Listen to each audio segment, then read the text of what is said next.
Panahon na ng pagbabago, dahil sa ito ay kinakailangan tayo na magtulong-tulong na maunlarin ang mahal natin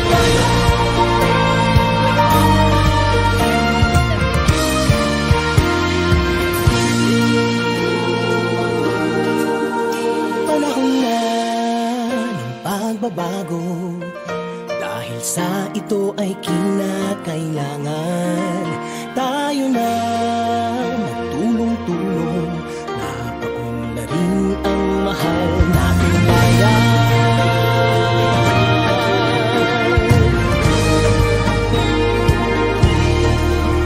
Panahon na ng pagbabago, at iayos ang mga dapat ayusin.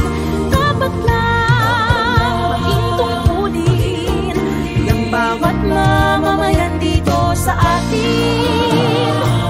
Ng pagbabago patungo sa pag-asenso, magsikap ng mabuti at nang kuminhawa tayo. Malaki natin sa mundo at ipamalas ang bagong Pilipino at bagong